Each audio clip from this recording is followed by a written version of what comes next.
And welcome to our show. It is Weekend Deal, coming to you live from the network service of the NTA. My name is Patience Eloyi Abba. The focal point of our show today is brain drain. What is brain drain? Brain drain simply is the immigration of highly trained or professional people from a country to another country. Brain drain has the potential of making a country lose the core of our valuable citizens. Nigerian in recent times has witnessed an upsurge in brain drain, where our qualified people, our doctors, our creative people, our talent are leaving the shores of Nigeria to other countries, especially the West. Why is this happening?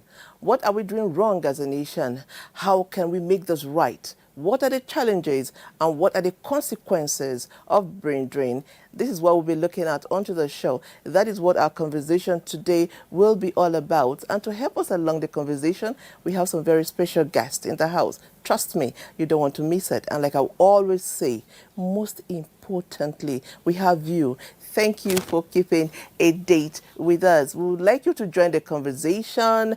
Please, our feedback lines will soon be on display. We would like to hear from you.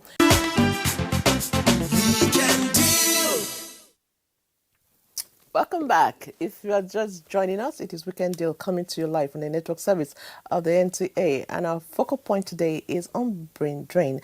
At the beginning of the show, I attempted defining or saying what a brain drain is all about, but not to worry. The next feature, our first feature, which is a tone setter, our beginning and the background of the show will tell us more about what brain drain is all about. Let's learn together. Migration of people from one place to another in search of better conditions of living predates history. Today, it involves the movement of highly skilled manpower from Nigeria to developed societies. What is attracting Nigerians to other lands? Economical factors are the biggest driving reasons that Nigerians leave the country. Nigerian doctors leave the country. I could say it's analogous to other professions. Whatever you name, if the compensation is superior outside, then you can see people leaving in droves. We've seen Nigerian footballers, for instance, leave Nigeria for other countries because they can get paid better than they would within the shores of the country. Out there, they believe if they have trust on you, they can elect you or give you any position to hold. Other than us here, that the sentiment that if you appoint 5 people today, somebody start looking how many houses are there, how many Igbos are there, and the next day people on the street protesting that you put our own, you didn't put your own, you didn't put our own. Nobody cares about Mary. So it means that they went out there and conducted themselves well. Even in their NASA project, most of the militaries you find around, there are Nigerians who are there. I know there are people from my state who work in the United States Army. It's their personal conduct and achievements. It's their brain the government is using, not their tribe or their color or anything. The unintended consequence of this drain sees Nigeria spending billions of naira on its skilled manpower only to lose its capital to other jurisdictions. It is estimated that Nigeria has spent upward of $2 billion training doctors who have subsequently migrated. We're losing people that we've trained. The estimates are that it takes anywhere between $21,000 and $51,000 to train a doctor in Nigeria.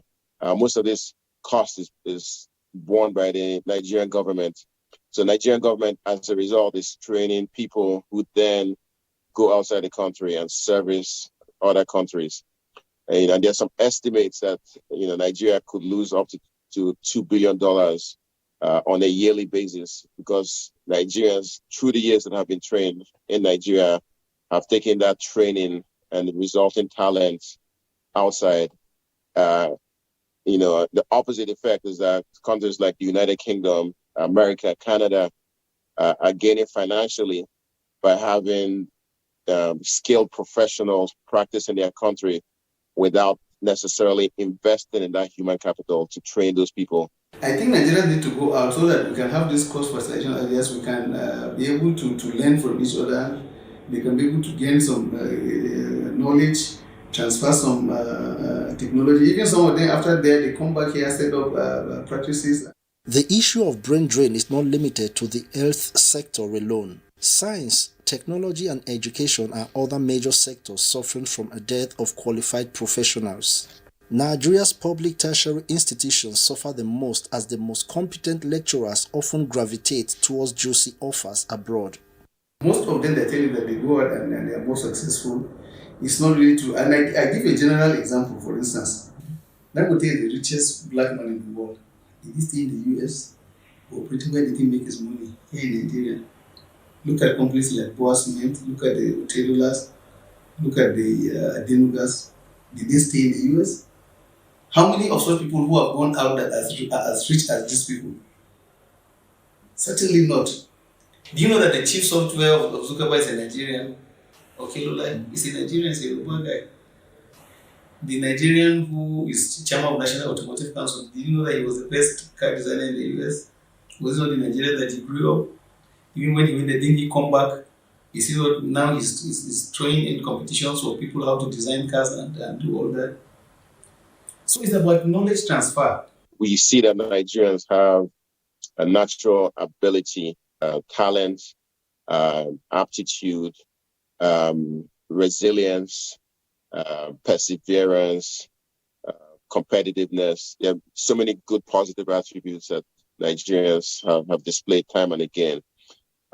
Those attributes, when placed in the right environment, then allow those individuals to prosper, to rise to the top and begin to distinguish themselves.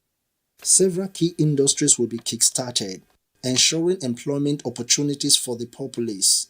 Invariably, this will lead to better economic opportunities and ultimately an avenue for the growth of the industry. Those who go out, it's not government that pays them. They go there to innovate. They use their brain to make the money you see they're making. If you go to other climes in the country, most of their clinics are private. They are not government funded. The government only provide the infrastructure and the necessary enabling environment for you to be able to thrive. But most doctors who you say are going at that, it's not the government of those countries that are paying them. Big picture wise, we have to fix the system. We have to create the enabling environment.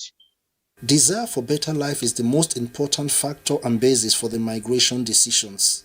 If this syndrome is not addressed promptly, it will continue to hinder the development of the nation. It's very advantageous for people to go out, to learn, that is one, to send in forex to help their families and by extension the government, that is two, and to also raise up the name of the country in all spheres.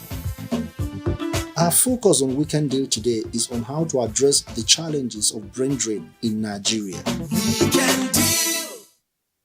Okay, that feature was put together by Francis Ogbe, Brain Drain Challenges and Prospect. And like he said, our focus is on how to address the situation. Human capital flights, aka brain drain. Why are people going away? What is making them go away? The next feature put together by Charles Obike will tell us more. Hundreds and thousands of Nigerians move out of the country on journey of no choice of return to various corners of the earth. That the world is a global village now. I say this because people all over the world are moving around. Now, there could be three major reasons why people move in and out of Nigeria. People are moving out, some other people are moving in. One, education. Particularly, in our country where ASU has been on strike for so many years, if you will. So many people who would have graduated from schools are still at home. And if you were such a person, you have an opportunity to step out and get your education. That will be a quick thing to do. You go out and step out and get your education. Those are for the people who are more or less forced out. There are other people who, because their parents can afford it, because their relatives can afford it, go out of the country, get educated, and maybe remain there or come back. That's number one category of people. The second category are people who are looking for work. As you know, because of the economic downturn, it is all over the place. Nigeria, there's a lot of unemployment. So if somebody opens the door somewhere that there's work for you in America, there's work for you in England, many young people or many people who are still employable, would quickly go out, get employed, get paid, so that they can prepare for retirement. They are living for green payment or green futures, because the salary you collect in Nigeria is not the same as what you collect in overseas. So that's why people go for better pay. The dramatic flux of people on daily move represent varied reasons related to socio-economic, political, ecological, mass unemployment, creeping state of insecurity, and loss of patriotic spirit. I know our government is trying. I wouldn't want to criticize it, but let's take a look at the recent happenings. There's just a lot of things, insecurities, banditry, and then we even have bad roads. Most citizens just do what they want, like sometimes. We really need to begin to do something about it. If not, the country, it's really in a bad state. The citizens, the government, we really need to, most especially the government, they need to put into a lot of factors how to change Nigeria, how to make it a better place. Focusing on what is driving Nigerians away to other lands has a link with a lack of hope to survive in their country. Why I think most Nigerians move abroad to go maybe and become what they want to do is because we have this belief that immediately you travel abroad, lack of the patience. Most Nigerians don't have that patience. So they think once they travel abroad, they are going to make it, which reverses the case. We have been to so many countries and we have seen how our Nigerian brothers are suffering. But they will tell you it's still better than Nigeria, which is not the truth. They are not saying the truth. If you can remain in Nigeria, explore so many options, so many ways. We are lacking in terms of medical practitioners, but you hear in some countries that the best doctors there are Nigerians. But because they don't have that patience, as I said, if they are not in Nigeria, how will Nigeria develop? We must all put our hands together to make this country to work. But if this person is leaving, this person is going there, how will the country develop? It will not. So it's like we're exporting the labor to other countries. And as I'm telling you, look at other Africans, especially let me just give you a little example from where I'm coming from. I'm coming from Kano. If you go to Kano, most of the restaurants we have are owned by the Lebanese. If you go to the textile markets, most of the people operating there are Chinese. If you go to the grains market, most of the people operating there are Indians. So if these people are leaving their countries to come here and they are surviving and they are making it big, I know places in Kano that you go and see all these places are being owned by these Lebanese, are being owned by these Chinese, are being owned by these Indians, and they are making it.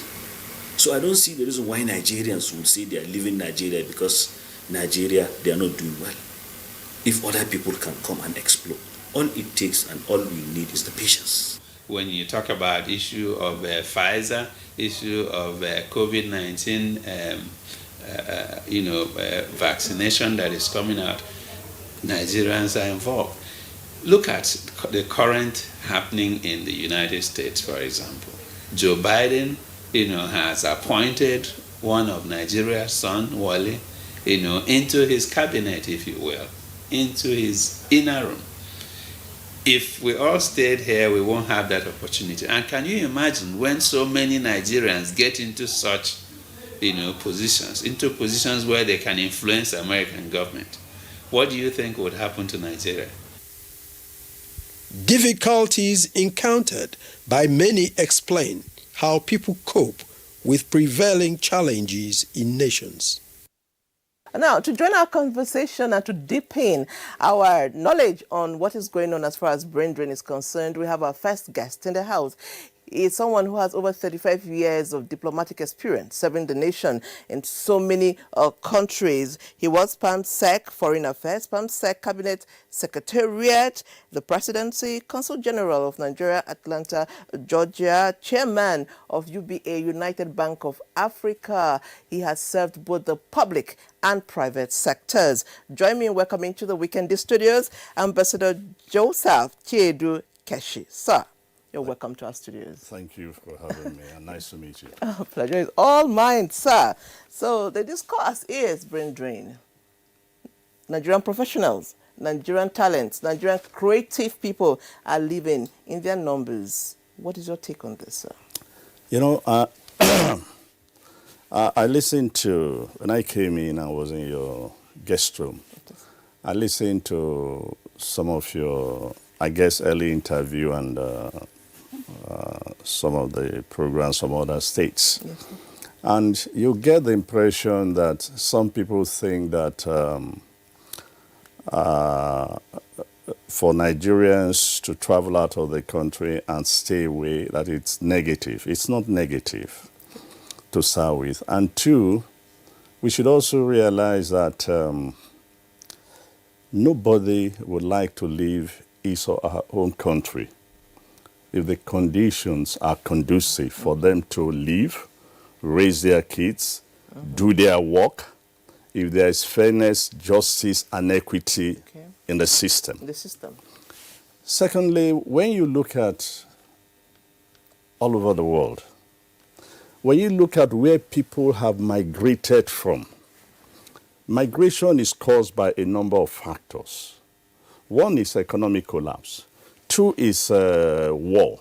And when you begin to see people, war in one country, invariably people are compelled to go and leave that country. It's not as if they just voluntarily left they just decided. No, in the 80s, during the military, when the economy collapsed, when the military was going after the university, and universities were being locked here and there as it's happening now, a number of lecturers who wanted to do research and who wanted to, attain their career expectation naturally left to a safer, greener pasture. And that's where you begin to understand that these people did not live out of their own volition, but because the country did not make it possible for them to stay. Now the question will be, what of the rest of us? Believe me, as I speak to you, I had some guests yesterday, and what they were saying was that even those who before in this country were not thinking of leaving are looking for ways to live. And so, as I said earlier, we must understand that circumstances compel people to want to leave their country. So we should not look at it that, either they are not patriotic, they should stay. No, they can't stay. I was listening to one of the honorable. It's okay for the honorable to say that, they should stay and make Nigeria better. But Nigeria is not even making itself better for them to stay. Okay, you said something, say it's not totally negative, I agree, but no, it's not totally... we are losing manpower. Like, look at the issue of the Pfizer guy, who should have been here. No. Let me put it this way. Okay. If he was here, he would not be a Pfizer guy.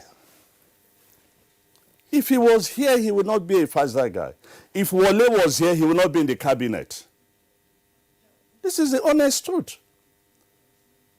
His talent, his character will probably not have developed to that extent of rising to become Secretary of the Treasury. In any case, nobody will recognize him because today the cabinet is full of politicians.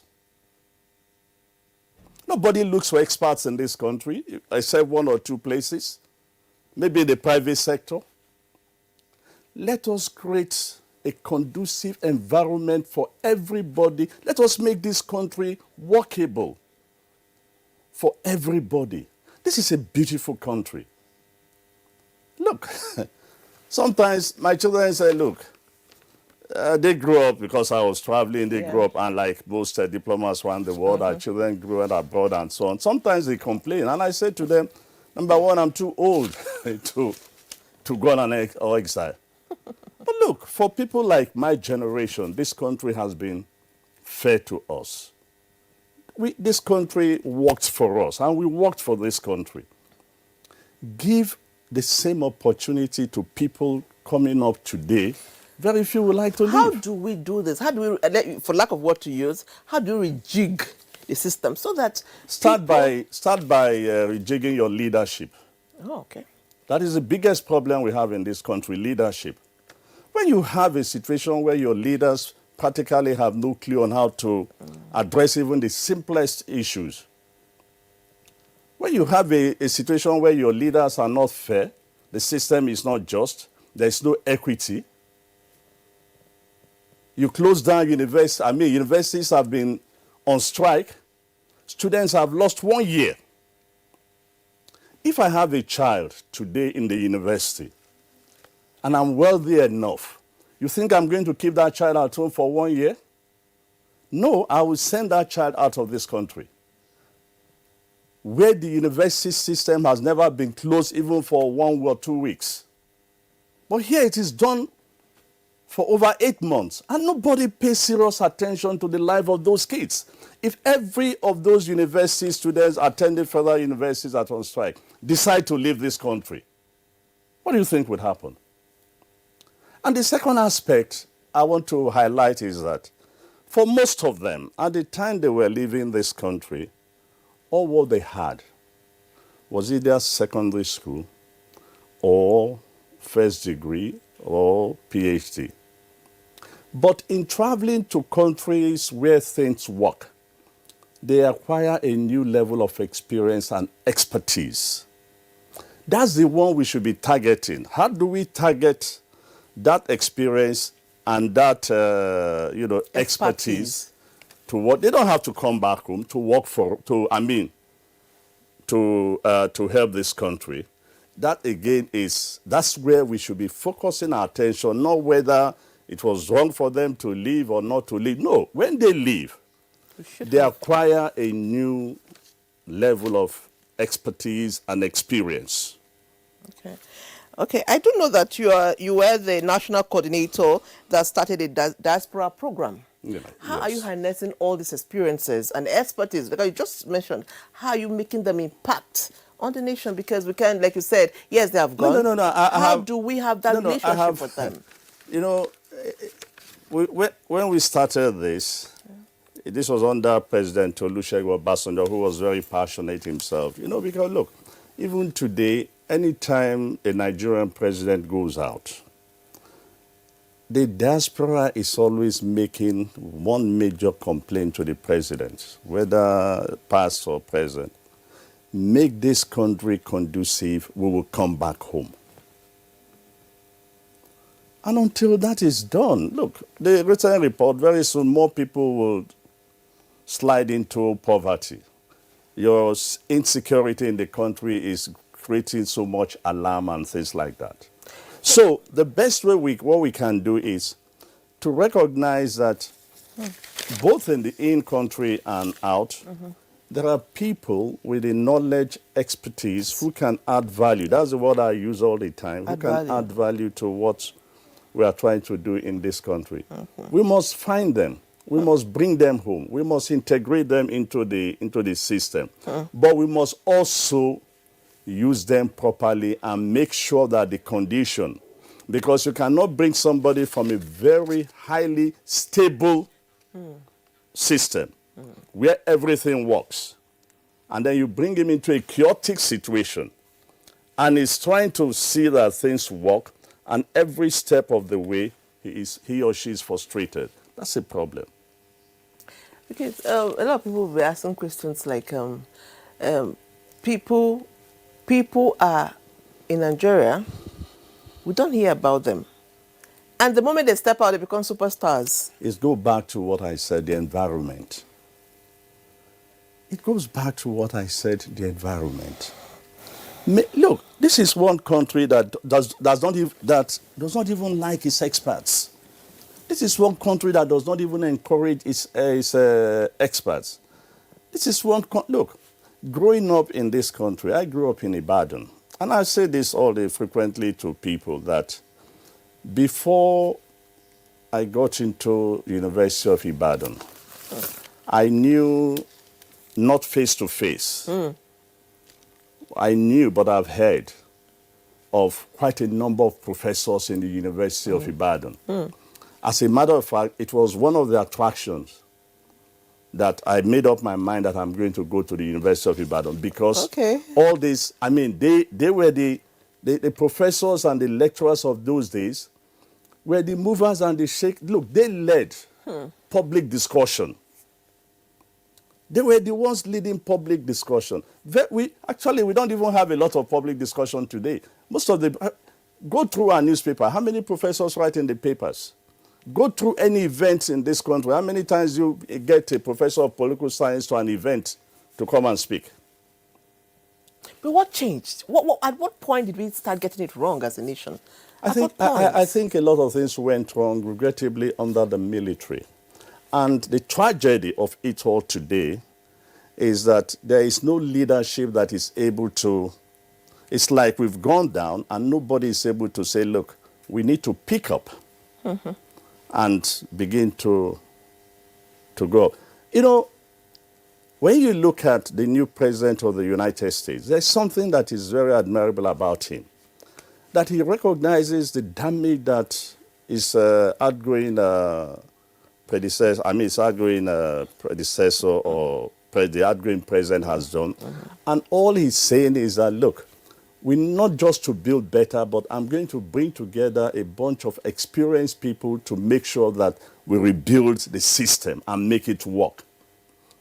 Today, very few people, I don't even think they know how to organize society. I mean, I'm sorry to say this, but that is the honest truth. Look across this country. You were listening to, I was listening to the guy who was reporting, the same honorable, was reporting Lebanese running textile, selling, It was the same thing when we were growing up in Ibadan. But a regime came and said, no, Nigerians can do retail trading. And so I think they banned that period. At the time, then that was one of those things that encouraged a lot of Nigeria to go into retail trading. And then suddenly you now find what has gone wrong. The ability of Nigerians to raise resources to go into business is limited. We make so much noise about SMEs and so on. Go and talk to those who are trying to get money from the bank to go, to establish even small businesses. And they will tell you the pains they go through in this country. So until we make some of these things, the popular word is conducive. Until we make everything easy for people. Look, what is government? Government is expected to take care of security and your welfare and the welfare of the people, period. That was the whole initial concept of government. But where all the time, it's one major problem of the whole order in this country. The cost of drugs have gone astronomically high. The cost of traveling has gone up. If you get into a plane today, what do they call it? Economy that used to be about 20, 30 something, it's almost 70. And I guess this Christmas is going to be 80. A business class to Port Harcourt that used to be about 75, 80 is now 160. Well, I'm just thinking as you're speaking, talking about where we got it wrong. Growing up, I remember in secondary schools, you see foreigners coming to teach. We had some Ghanaian teachers, we had some Indian teachers. So at the time you had Ghanaian teacher, Ghana collapsed. Oh, okay. At the time you had Indian teachers, they had problems. That's what I said at the beginning. Migration is not completely negative, Yes. but people leave because at some point, the country failed them, not that they failed the country. What we need to do today is to do what the Ghanaians have done over the years. A lot of Ghanaians have come back home. I mean, people don't even have an idea of what happened in Ghana. I lived close to Ghana because I was serving in Togo. Togo, yes. It was so bad that there was no, what we call provision was not available in Ghana. I had a sister-in-law in Ghana. Every month we drove from Togo to Ghana to provide them boxes of foodstuff and provision. One day they told us, please don't buy toothpaste anymore for us, because by the time you come back, the family has finished the toothpaste tubes that we brought, and they started using chewing stick. So instead of getting toothpaste, we should increase it with tins of geisha. People have not experienced what Ghana went through. So when the likes of Rawlings came and began the task of rebuilding Ghana, it was painful. One man, the minister in Ghana, sat for 11 years. With Rawlings, after 11 years, he retired. He said he wanted to retire, that he was going back to the university because he was actually about to lose his mind. But the good thing was that they brought the economy up to a level where it can grow. Yes, we've not gotten to that stage, but we need, number one, we need to, every state, every federal government, we need a tremendous amount of stability to be able. There's so many policy changes every now and then. You wake up in the morning every now and then. Somebody was talking to me yesterday. You know, if you are doing a savings or you are putting your money in, first of all, they've cancelled Treasury bill. Yes, they have. Virtually, it doesn't even make sense investing today in the banking sector because except you go to the stock market and buy shares. If for that where you could leave your money in some save this in, it's gone 0.5%. In fact, I think it's 0% today. So in such a situation, people look at it and say to themselves, look, what the heck? The younger people, they look at it and say, look, I could do better. Let me go out and so on. Take sports. Why is it that it's only when our people go out that they do? I was going to go there. Well? I was going to go there. It shows you that until we make the system conducive, until we make the system conducive, how many clubs are... Forget the noise we make about professional football in this country. What kind of professional football? There was a time Nigerians go to Ivory Coast as professional. How many Ivorians or Ghanaians are playing football in this country? I mean, let's stop kidding ourselves, for goodness sake. So with your wealth of experience, I mean, you've been there. How do we implore people like you to change the narrative? How? Look, what can we do? It's the leadership that can change the narrative. When you get, and by the way, when I talk of leadership, I should not be mistaken that I'm addressing maybe at the president. No, at the presidential level. No. It's across board. Across board. Those who are managing the bureaucracy, there is absolute failure of leadership. The university, there's... I don't know how true it is. I saw a video clips of the University of Nigeria and Nsukka, and I just couldn't believe it. Even the students themselves, must they create, must they make the environment look like that of pigs? Don't they have some sense of decency? Exactly. I think it's attitude from leadership to... Yes, yeah, but when you have a leader in the university that says, no, this is unacceptable. Then everybody now takes the cue. Everybody takes the cue from that. You know? You have quite a lot of messages here. It says, thank you, Ambassador. We can make Nigeria better by doing things on merit, just like the university admissions. Let 70% of our appointments, admission be by merit. By doing so, people will have sense of belonging. Thank you so much, Ambassador Jokeshi. You've been honest because you are not happy with the situation. I am Atanda Omotayo from Osun State. Long live Nigeria. Okay, somebody now says, thank you so much, Ambassador Joe Keshi. You are saying it all. Let us rejig our system. And God bless you. Thank you for putting it out there. You just, let me see, another message just came in. There's no better thing than social amenities that can help our country. Please tell the government, Ambassador, tell the government to give us social amenities. Ganga from Meduguri, Borno State, and so many other messages like that saying that, hoping that Ambassador can put in a word and let things change. We can only speak, and I sincerely hope that, look, to be candid, to run a country is not rocket science. It's just doing the right thing for the sake of the people, not for oneself or the rest of it.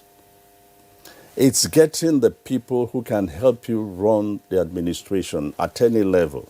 Even in a small ministry, it's almost like the same thing. Today, part of the problem is people are just being, I was reading somewhere, recently where in our space agency, they are selling jobs, and they're employing people who did religious studies. Well, that's sad. It's like you said, we need to rejig. We need to, as Nigerians, make our country conducive. The word you said is conducive, and of course, it's all of us were involved. We are all leaders in our little corners. Absolutely. We must do the right thing. Attitude. Do the right thing, and our country will be better for us all. Thank you so much, Ambassador Joe Keshi. My joy, thank you for having me. It was a pleasure having you here. Time is no longer a friend, like I like to say. Time has never been anybody's friend. Would have you again. I look forward to having a discussion like this with you again. If you're just joining us, we're having a conversation with Ambassador Joe Keshi, who has thrown more light on our topic of discussion. We'll be running off with him now. We'll go on a break, but the show will continue. Welcome back. If you're just joining us, it is We Can Deal live from the network service of the NTA. We've been taking a look at brain drain. We've seen it from different sectors. We've seen it from the medical sector. Now, we'll be taking a look at it from the educational sector, and NTA Enugu has done justice to this. Let's watch it together. Nigeria, the education sector has recorded its fair share of movement of professionals to the developed world in search of greener pastures. Research has shown that Nigeria, through the years, keep recording the movement of her experienced hands in the educational sector to other countries due to challenges. People have moved out because the situation is poor, very, very poor. Remuneration is poor, condition is poor. This is my 31st year in this business as a lecturer. Now, what have I got to show for years of service to the community? People look at what puts them at the pedestal to be able to relate with others. In terms of that, in the education sector, there is nothing that will make you to relate with others. Whether it's as a primary school teacher, or as a secondary school teacher, or as a university lecturer, unless you want to be a thief, unless you want to be involved in something, practically, what you get does not guarantee you of a secure future. Also, any country that constantly loses her most educated or professional hands to other nations suffer in diverse ways, especially leaving the future of education in the hands of mediocres. And when we fail to inculcate the right education into our children early in life, the future ultimately spells doom. It affects the products, that's the graduates, leads to poor graduating students. And it also leads to inefficient staff. We don't have enough to teach these students. When a lot of them have moved out of the system, you find that we have less number of staff to handle the students. And then that will lead to poor graduation in the system. The academic person, whether as a teacher, or as a lecturer, or as a tutor, or as a professor, is traumatized. And when you're traumatized, you cannot give the best. Having a half-baked education is worse than a nation with no education at all.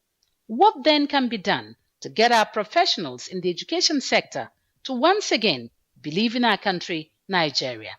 poor research funding is also one of the things. The government should also fund research, give grants. At times when they make the grants available, they will say that it's available. They will not be able to give it out to the lecturers for them to fund their research. So what we need to do is to begin to do what was done in the 70s and the 80s.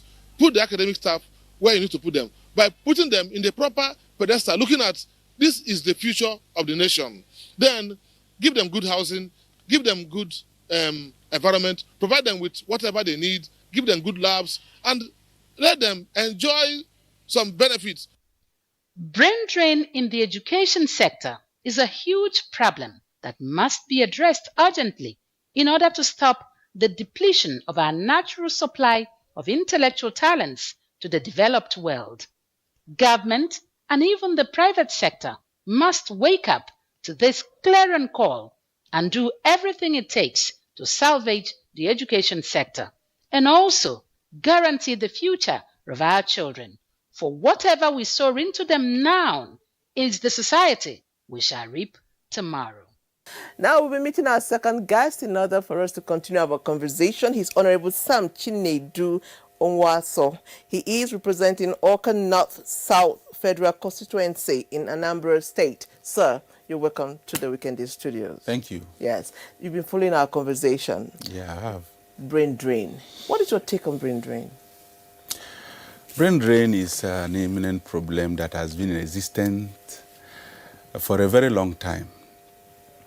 It's not only related to Nigeria, it's all over the world. And it's mostly a problem being faced by developing countries. And we will say that those developing countries are being sapped of those human capital. And then this human capital move to the developed countries where they believe they will have it better, the conditions are better for service, and the remunerations are better. So you see there is a point of attraction for them. We call these factors the push factor and the pull factor. Okay, the push and pull factor. Okay. Yes. Okay, but I'm looking at this from a point where I think Nigeria is a loss on Nigeria because we spend so much money training these professionals, like what the other respondent said in one of our features, where these doctors, their education is subsidized by the government. Yes. We train these doctors, we train these professionals in different fields, and then they go abroad. It's not a loss for our nation? It's a great loss. I had the last speaker who said that, well, it shouldn't be considered as a bad omen for the country, but I see it as a great loss because these people, you discover, they go out, they do well. They contribute a lot to the growth, the sustenance of where they have gone to. Meanwhile, here, to the detriment of their own people, you know, the people that are here whose poverty level will be alleviated based on the contributions of those expertise, where the health sector will be improved based on the contributions of those experts, where the engineers will do better job, create things, where the scientists will do a better research for the country. But all these things are translated to the host countries now, where they have emigrated to. And you see that we are being sapped. So looking at it from that aspect, you see that it is a great mishap for this country. So we can't say that it has no deterring effect for the growth of our economy and the country in general.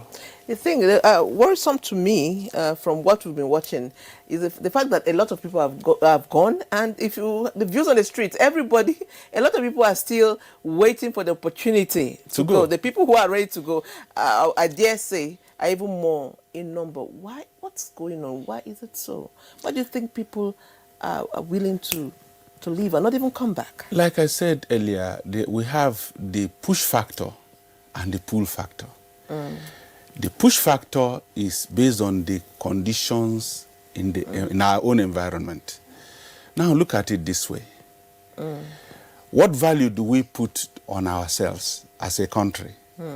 If you have a graduate, where are you placing him or her to work for the betterment of the country? Is the atmosphere conducive? Do we have stable polity? We talk of the security in the country. If you have a doctor, will he be willing to go to Adamawa State? Maybe he's from the east.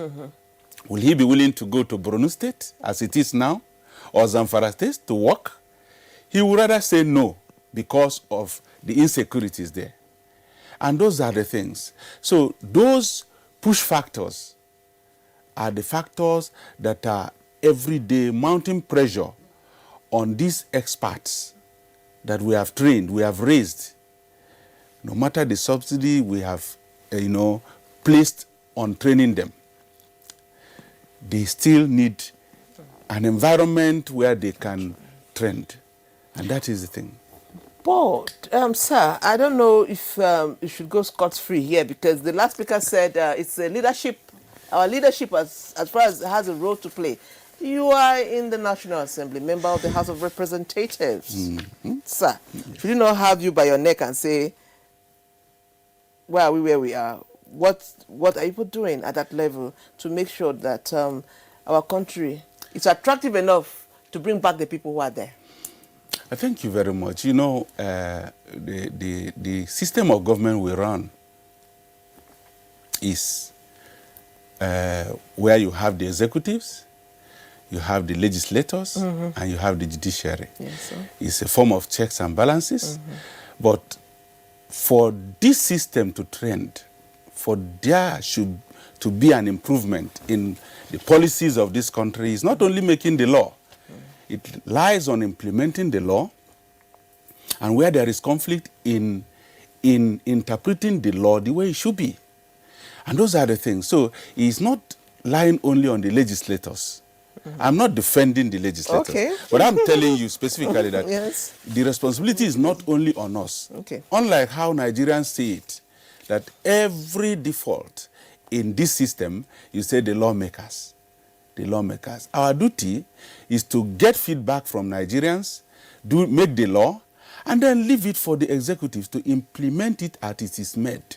Are people doing that? As far as what have you done in this regard? Let me give you an instance. In Nigeria, we have over 840 MDAs. Ministries, departments, and agencies. Each of these is encumbered with a task, specific task. Those that will do research, those that will, on different levels. And our budget is always based on financing the activities of these ministries. It is the duty of the legislators, you understand, to bring out, distribute equitably based on request, as these departments have done, place to them based on what they want to do and achieve. It is the duty of the executives to execute these budgets, to make sure that what they were meant for is achieved. But let me also tell you this. Nigeria is a country where we have seen a lot going on. Do we as Nigerians believe in Nigeria? I kept on saying it, even as a legislator. Well, I might be raw in saying this here, but we should tell ourselves the truth. Why is it that a Chinese will come to Nigeria, vie for a job that Nigerians also vied for, and he will be given the job in preference? Nigerians will not be given it, the job. And then he will tend to get Nigerians to do the same job. And tomorrow we'll repeat the same thing. It is not in the arms of the legislators to have this done. It is in the arms of the executives to have it done, to correct that measure. So we don't have value for ourselves, or don't believe that the Nigerian professionals can do this, or what? Exactly. And that's what I'm saying. Meanwhile, the same Nigerians will go out, go to London today, check the volume of doctors we have there, and other people in different fields. Look at the data we have. Are these people doing better than Nigerians outside there? But what value do we have for ourselves? Another instance I want to give you is this.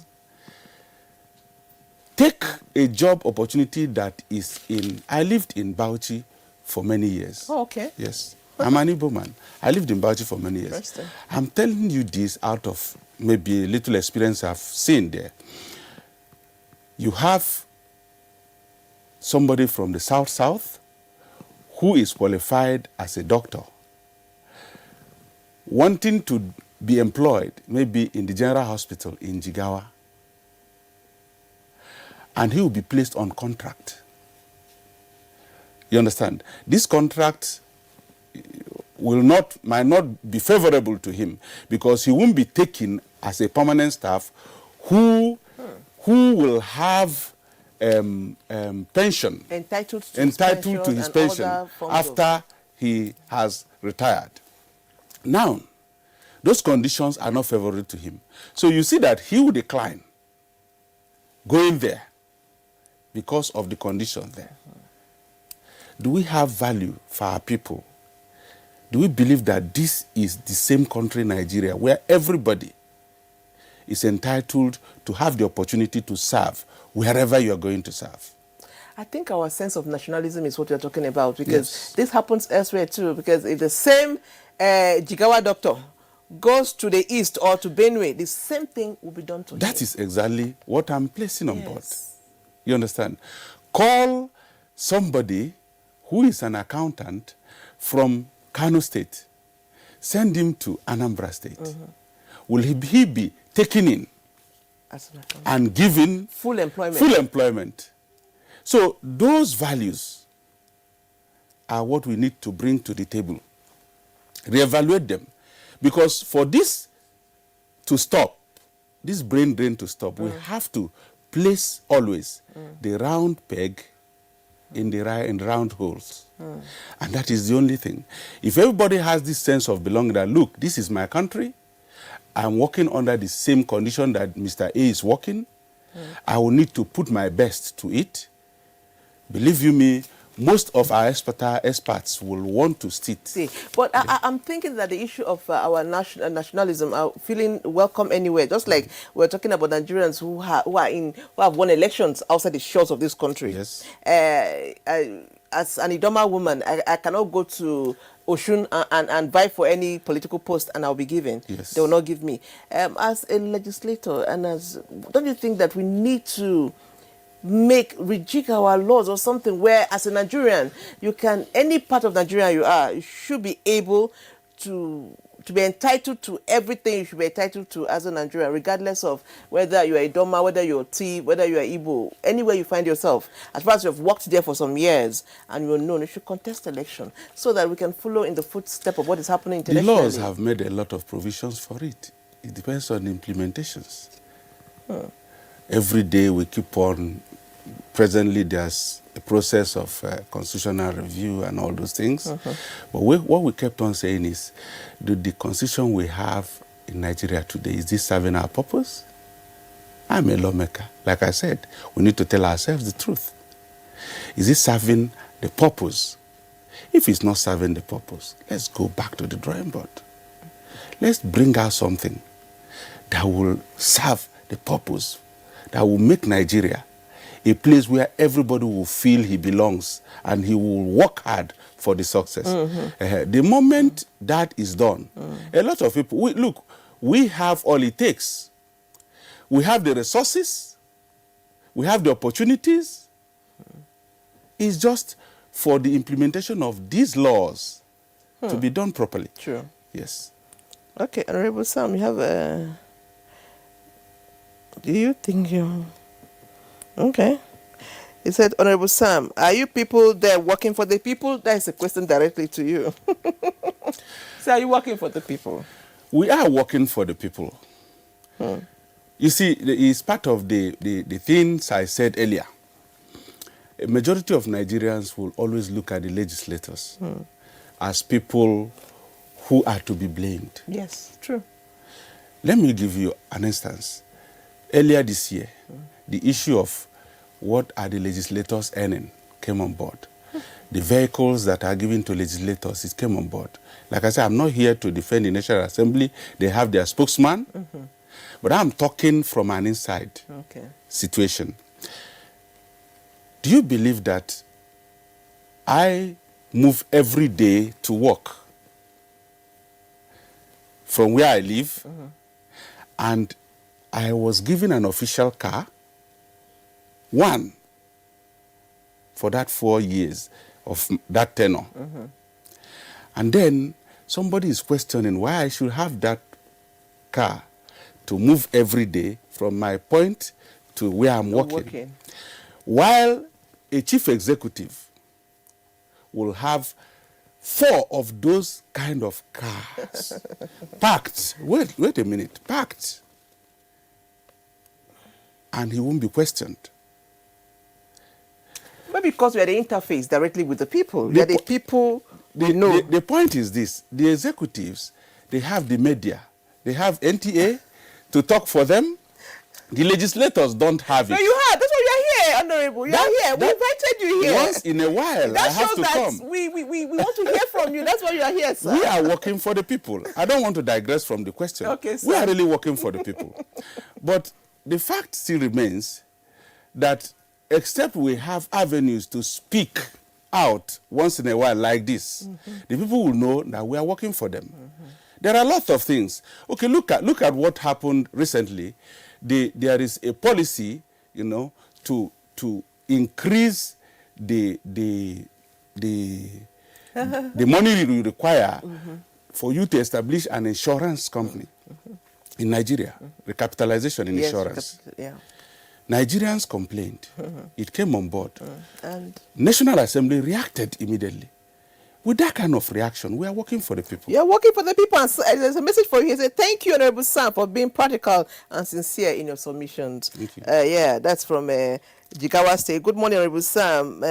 What efforts are you to correct the problem? Because I fear that Nigeria will soon be empty. This Gambo Umar Labo from Jigawa State said Nigeria will soon be empty. He's afraid. Well, you have so many messages coming in now. We don't have time. I think we might need to invite you here next time. Time, like I always say, is not our friend. We have so your messages are coming for you in. I don't even know how to count it. That is why we said that the legislators need more time. We are here for you. To tell our own side of the story. That's what the media is here. We are your friend. We are everybody's friend. We want Nigerians to hear what the situation is and what the truth is. And that's why we are doing this. Thank you so much for coming into our studios. Like I said, we hope to have you on next time. We've been speaking with Honorable Sam, and he's been very open about the situation in Nigeria. And for all they are doing, we say good luck, and we pray for a better Nigeria. We'll go on a short break. We can deal. We'll be right back. Don't go away. We'll continue to celebrate Nigeria. We'll be back here tomorrow to celebrate Nigeria. But the thing is, we are all leaders in our right. Let's do the right thing. Let's have the right attitude. And Nigeria will be great again. And who knows, we might attract our brothers and sisters who are out there making us proud. See you tomorrow, bright and early. Goodbye.